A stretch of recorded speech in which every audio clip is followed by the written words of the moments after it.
Hello guys, welcome back to my YouTube channel law बाजी।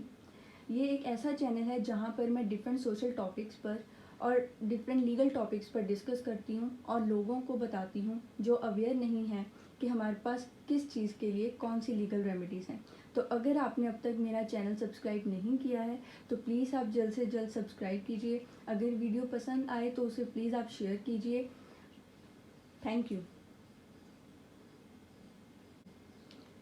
तो guys, आज इस यूट्यूब वीडियो में मैं बात करने जा रही हूँ साइबर स्टॉकिंग इन इंडिया। ये साइबर स्टॉकिंग जो है वो एक लीगल ऑफेंस है, लेकिन लोगों को इसके बारे में ज़्यादा नॉलेज नहीं है। वो इसे एक नाइटमेयर की तरह देखकर इग्नोर कर देते हैं। उन्हें नहीं पता कि कैसे हमें रेमेडी मिलेगी या कैसे हम इस चीज़ के लिए एक्शन ले सकते हैं, कैसे कंप्लेंट फाइल कर सकते हैं। तो आज आप इस यूट्यूब वीडियो में ये सब जानेंगे। अब हम बात करेंगे what is cyber stalking. Cyber stalking एक क्राइम है इंडिया में। इसमें दो पर्सन्स की इन्वॉल्वमेंट होती है, पहला stalker and second victim. Stalking का मतलब क्या होता है कि जब कोई एक पर्सन आपको काफ़ी समय से फॉलो कर रहा हो, जैसे मार्केट में आपको मैसेजेस सेंड कर रहा है या आपको थ्रेटन कर रहा है, वैसे ही साइबर स्टॉकिंग क्या है। दैट साइबर स्टॉकिंग का मतलब ये है कि एक पर्सन जब दूसरे पर्सन के सोशल अकाउंट्स को अच्छे से स्टॉक करता है उस पर्सन की छोटी सी छोटी डिटेल जानने के लिए। लेकिन लीगल डेफिनेशन साइबर स्टॉकिंग की नहीं है, बट स्टिल ये एक ऑफेंस है। अब हम बात करेंगे the core areas where stalking takes place. First है live chat rooms, second email, third discussion forums and fourth message boards. Chat rooms में कैसे होती है, जैसे यहाँ स्टॉकर आपको हरास करता है बाय द वे इलेक्ट्रॉनिकली, वो आपको सैबोटेज करता है।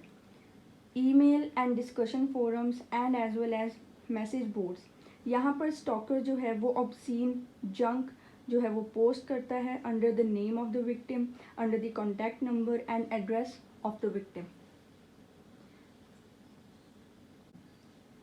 वैसे तो क्रिमिनल लॉ के अंडर साइबर स्टॉकिंग जो है वो पर्टिकुलरली डिफाइन नहीं किया गया है और ना ही पर्टिकुलरली लीगल रेमेडीज़ दी गई हैं, बट कुछ सेक्शंस हैं जिसके अंदर कहीं ना कहीं एलिमेंट्स हैं ऑफ साइबर स्टॉकिंग। तो अब हम उसके बारे में बात करेंगे। तो पहले हम बात करेंगे section 354D under the Indian penal code, जो कि ऐड हुआ था by the criminal law amendment act 2013, जो कि स्पेसिफिकली प्रोस्क्राइब करता है एक्ट ऑफ स्टॉकिंग का, जिसमें ये बताया गया है कि अगर कोई भी पर्सन किसी को फॉलो करता है या उसे उसके साथ कांटेक्ट करने की कोशिश करता है या कांटेक्ट करता है या उसे बार बार पर्सनल इंटरेक्शन करने की कोशिश करता है, ये जानने के बाद भी कि उस पर्सन का उसमें कोई भी इंटरेस्ट नहीं है, या किसी भी तरह मॉनिटर करता है उस पर्सन को by the use of the internet या ईमेल्स के द्वारा या किसी भी इलेक्ट्रॉनिक कम्युनिकेशन के द्वारा, या उसे देखता है, जासूसी करता है, कि जिसका ये रिज़ल्ट निकलता है कि बहुत ही डिस्ट्रेस और सीरियस अलार्म जो है हो जाता है in the mind of such person, या इंटरफेयर करता है with the mental peace of such person, तो ये एक ऑफेंस है ऑफ स्टॉकिंग। तो ये सेक्शन बताने से पहले मैं ये एडिशनली एक नॉलेज देना चाहूँगी कि जो विक्टिम है वो एक केस फाइल कर सकता है additionally of defamation under section 499 of IPC against the offender. Section 354A of Indian penal code punish करता है offence of sexual harassment with 3 years of imprisonment and और फाइन। सेक्शन 354C क्रिमिनलाइज करता है the offence of voyeurism. इसमें उस act को define किया गया है of capturing the image of a woman जो किसी प्राइवेट एक्ट में एंगेज है, या disseminating said image without her consent. तो सेक्शन जो है ये प्रिस्क्राइब करता है 3 years of imprisonment for the first conviction and 7 years of imprisonment on second conviction along with fine. So section 509 of the IPC वो rescue के लिए आ जाता है जब कोई पर्सन आपको बगिंग कर रहा है, डेरोगेटली वर्बल एब्यूज़ कर रहा है just because of your gender. इस सेक्शन में ये बताया गया है कि अगर कोई भी पर्सन कुछ भी ऐसा बोलता है या कोई जेस्चर ऐसा बनाता है या कोई साउंड ऐसी बनाता है जो इंटेंडिंग कि ऐसा कोई वर्ड, साउंड या जेस्चर देखा जाए by a woman as an insult, so वो पर्सन जो है पनिश्ड होगा विद 1 year इम्प्रिजनमेंट एंड और फाइन। रितु कोहली केस, ये फर्स्ट केस था साइबर बुलिंग का जो रिपोर्ट हुआ था इंडिया में इन 2001। This case was filed by Miss Ritu Kohli against the illegal acts of Manish Kathuria, जो उसे stalk करता था on the internet using some social chatting website. He misused Ritu Kohli's name और कई बार obscene and offensive language भी use की. उसने कई लोगों को इनवाइट भी किया रितु कोहली के साथ बात करने के लिए, उसके घर पर जाके उसे डिस्टर्ब करना शुरू किया. काफ़ी समय बाद रितु कोहली को कॉल्स जो हैं आने लगी from different states and foreign countries in which people were talking salaciously with her. तो उसने क्या किया कि दिल्ली पुलिस में जो है उसने ये केस रिपोर्ट किया जब उसे कोई सोल्यूशन नहीं मिल रहा था. तो पुलिस ने under section 509 for insult to the modesty of women by means of word, gesture और एक्शन, इस सेक्शन के अंडर ये केस फाइल किया. तो इस केस में इश्यूज रेज हुए कि साइबर स्टॉकिंग क्या है और हमारे पास उसके रिगार्डिंग कोई लॉज क्यों नहीं है. तो सेक्शन 509 जिसके अंडर ये केस फाइल हुआ, एक्चुअल में ये क्या कहता है that section 509 of the IPC ये सिर्फ रेफ़र करता है वर्ड्स को, जेस्चर्स को, एक्ट्स को जो इंसल्ट करते हैं modest of a women. But जब ये सब चीज़ें इंटरनेट पर हो रही हैं तो हमारे पास कोई भी पर्टिकुलर कुछ भी मेंशन नहीं है इस सेक्शन के अंडर, ना ही कोई कंडीशंस मेंशन है इस सेक्शन के अंडर जो कवर करती हों साइबर स्टॉकिंग को. तो रितु कोहली केस जो था वो पर्टिकुलरली एक अलार्म था to the government to make laws regarding the aforesaid crime and regarding protection of victims under the same. So there were no provisions, कोई भी प्रोविजंस नहीं थी साइबर स्टॉकिंग की अंटिल 2008. तब the information technology act 2000 did not contain any provisions regarding this heinous crime. ना ही criminal law के under कुछ था और ना ही आईटी एक्ट के अंडर कुछ था. बट एक्ट जो है वो अमेंड हुआ इन 2008 एंड ये पॉसिबल हो पाया कि जो साइबर स्टॉकिंग है उसे रिकग्निशन मिली via section 66A. As a result section 66A of the information technology act 2008 वो ऐड किया गया. तो रितु कोहली केस एक ऐसा केस था जिसने गवर्नमेंट की आंखें खोल दी थी that yes cyber stalking is something और इस पे ध्यान देना चाहिए. अब रितु कोहली केस को सुनने के बाद आपके दिमाग में आया होगा कि section 66A of the information technology act 2008 असल में है क्या.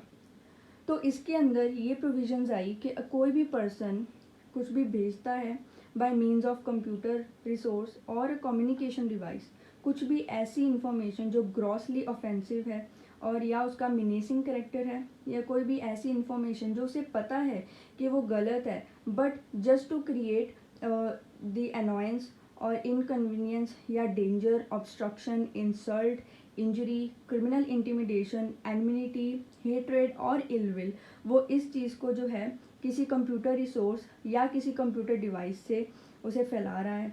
या कोई भी इलेक्ट्रॉनिक मेल और इलेक्ट्रॉनिक मेल मैसेज वो भेज रहा है for the purpose of causing annoyance और इनकन्वीनियंस और टू डिसीव या कुछ भी मिसलीड करने के लिए वो कोई भी ऐसी चीज़ फैला रहा है तो उसे पनिशेबल ऑफेंस है ये और उसे इम्प्रिजनमेंट होगी फॉर अ टर्म विच में extend to 3 years and with fine.